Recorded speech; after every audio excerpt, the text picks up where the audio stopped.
Hello and welcome back to another episode of the Wax Files. This week we're going to check out Sample Volume 1 from Hot Piroski Records. Let's go and make a cup of tea and check it out.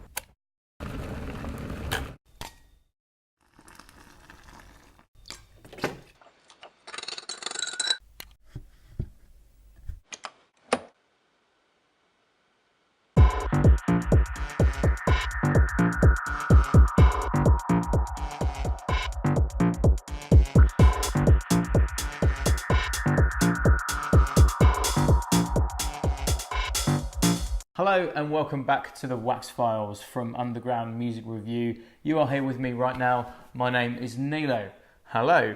Now this week we are taking a look at a test pressing from Hot Piroski Records from September 2018. Now Hot Piroski are a record label hailing from Barcelona and the UK, and the label is run by Robin 12 Tree, and Hot Piroski have been going for 12 years, producing music in the studio and promoting club nights in London and Barcelona with deep house, Afrobeat, electro house and Balearic disco. Hot Piroski look to have releases coming out from Spain, the UK, France and the Gambia. Now this particularly interests us here at Underground Music Review because we love our ethnic house flavours. So releases coming from the Gambia sounds very, very exciting indeed. Now let's have a look at the wax. Okay, so let's have a look at the wax. Now the wax itself came all the way from Barcelona from 12 Tree Studios via Ali Tunes in Hawthorne in Melbourne, Australia. There's a plug there, guys. Now this pressing comes in a plain black sleeve, and that's not surprising because this is a sample pressing, but the record itself has a great logo and an info side sticker in the middle of the wax, and the logo shows the Hot Piroski logo over a sun setting over the ocean. Now one can imagine that this paints a very good picture of the types of parties they like to throw in Barcelona. I can't imagine, however, this happening in the UK. That with the shingle beaches, sub-zero temperatures and the duffel coat wearing Paddington Bear wannabes that frequently inhabit the English seaside scene. Okay, so let's have a listen to the tracks. Let's start on the logo side with Sugar Mama. Of course, we have to take it out of the sleeve and put it on the turntable. Now this track starts with a really nice pitched tom and a solid kick, and these toms actually sound pitched to me.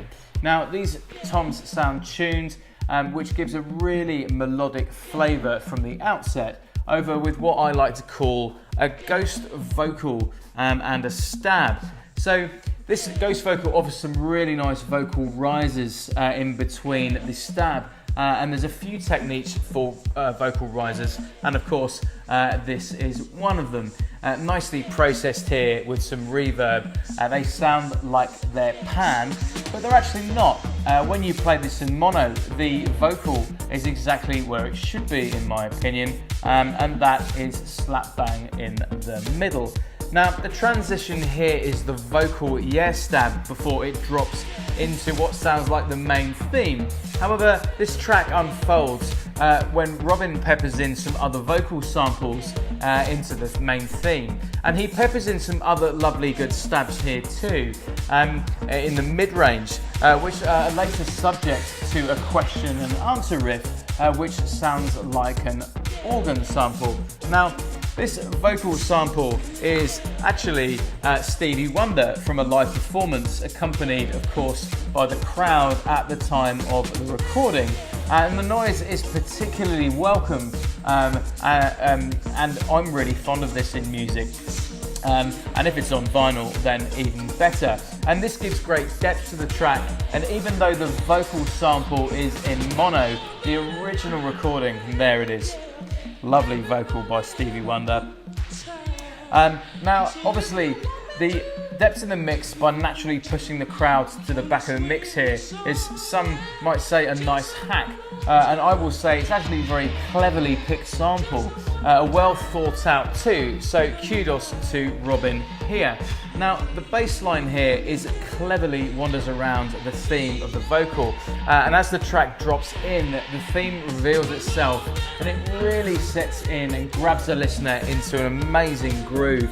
And if you're music theory nerds out there, then it's almost like Robin has landed on the wrong note for the bass line, and I can actually confirm that is exactly what's happened here.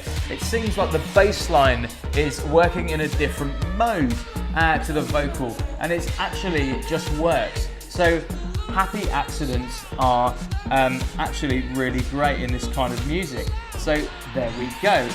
Now the breakdown is around here somewhere. Now, the vocal samples again this time, he colours the samples really nicely, probably using a gate and a sidechain with some effects, and giving you a really nice subtle build into the drop again. Now, the theme and arrangement of this track are so well done. You can tell Robin has a wealth of experience and knowledge in this genre. Now the mix has room to breathe. It's not clinical, and there's enough room for all the elements, enough from bleed from each of them to satisfy the sonic space. And I've played this out and had some turning heads and some asking what it is and also where to get it. So that's a thumbs up from me and everyone that I've seen getting down to it. Okay, so let's have a look at the info side. Now this is Ngwodi Disco Edit, and it's another fine piece of studio mastery from Robin 12tree.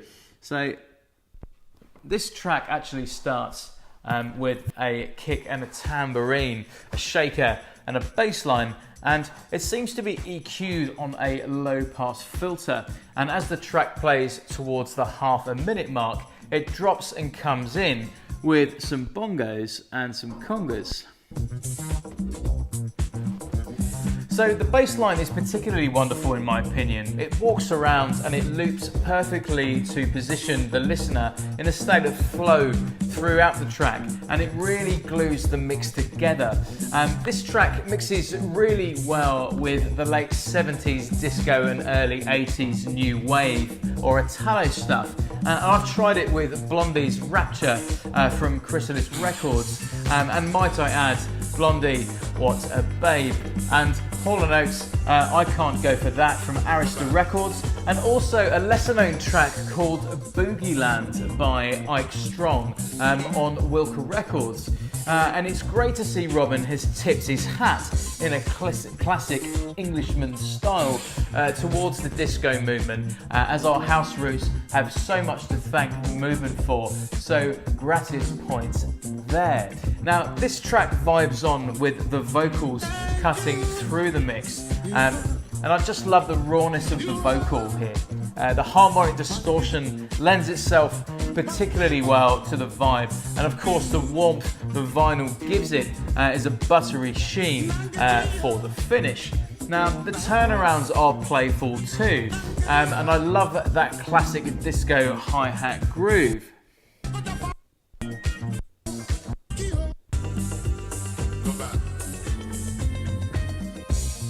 Now this is fantastic, this Ngwodi edit, and obviously the turnarounds there just absolutely capture that really lovely classic disco sound.